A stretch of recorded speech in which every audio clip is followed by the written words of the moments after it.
Јас можам да зборувам само за онаа група каде што сум јас. Јас во самиот почеток, кога се формираше овој совет, имаше еден период кога бев подолго време одсатна од седниците.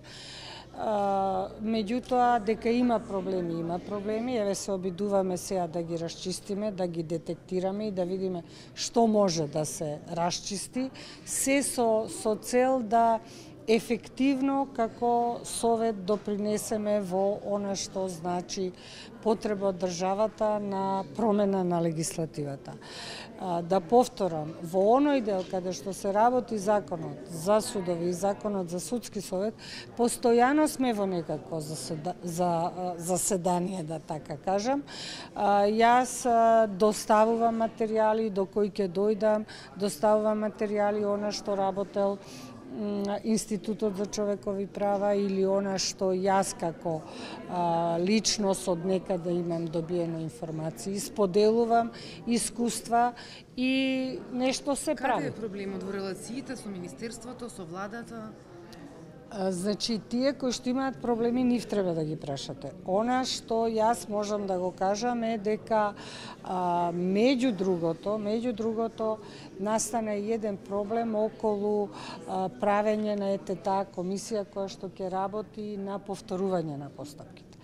Има впечаток дека целокупната јавност малце повеќе зборува само за повторување на кривичните постапки.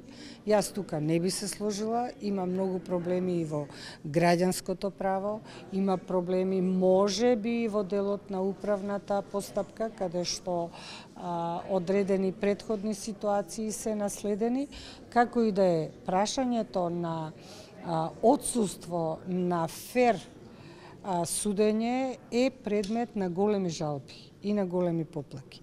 И мислам дека тоа треба многу сериозно да се разгледа и сериозно да се пристапи кон разрешување на овие проблеми. Треба ли сега судскиот? Сега во фаза Советот работи само на формирање комисија која ќе се занимава со кривични дела како повторување на постапката диво населе монструм.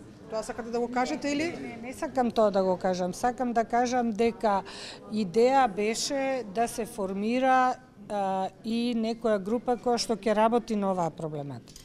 Значи, не се во прашање поединачни предмети.